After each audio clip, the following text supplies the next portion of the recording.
भगवान ने जो कहा है वो भागवत है। भगवान कहते तो भगवत्या अपत्यम पुमान भगवत्या मुखत्य पुमान इति भागवतम। बोले नाना ये तो गलत बात है। तो तब पूरा नाम दिया श्रीमद् भागवत। श्री का अर्थ है लक्ष्मी जी, मद भागवत ऐसा सुंदर नाम जिसके आरंभ में ही श्री लग गया हो, जिसके आरंभ में ही लक्ष्मी लग गया हो, जिसके आरंभ में ही राधा लग गया हो महाराज, ऐसा दिव्य पुराण की रचना हुई। अब मन मन में तो 18,000 श्लोक रच दिए, लेकिन भैया लिखे कौन? बोले लिखने के लिए तो केवल एक ही जना लिख सकता है अगर आ जाए तो। बोले कौन है? भगवान गणेश जी। व्यासदेव ने पुकारा, अरे ओ गणेश जी महाराज आइए।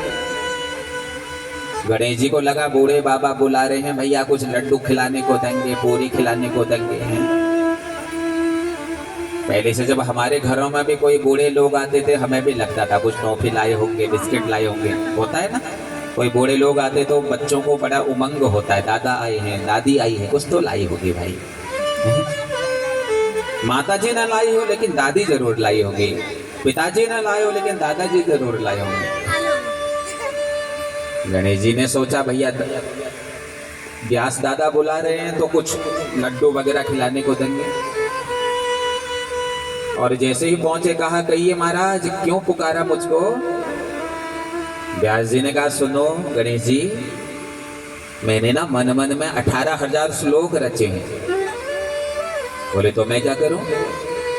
अरे बोले करो कुछ मत, बस लिख दो इनको।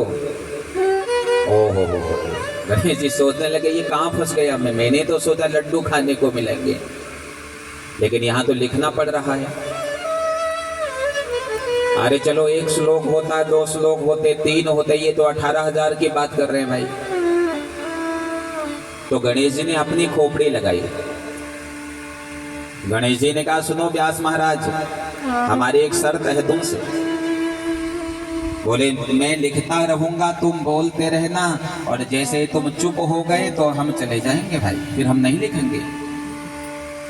गणेश जी ने सोचा भैया ब्राह्मण आदमी है, संत है, कभी तो संध्या करने के लिए उठेगा, कभी तो अपने गोविंद के भजन करने के लिए उठेगा, चुप जाएगा तो हम चले जाएंगे। लेकिन ब्राह्मणों की खोपड़ी बड़ी खतरनाक होती है महाराज, कोई उलझ नहीं सकता उनसे। व्यास जी ने कहा मुझे मंजूर है, लेकिन मेरी भी एक शर्त है। बोले क्या शर्त है? बोले जो लिखोगे बिल्कुल स्पष्ट लिखना, सबके समझ में आए ऐसी बातें लिखना, ये नहीं कि लोगों के समझ में ना आए।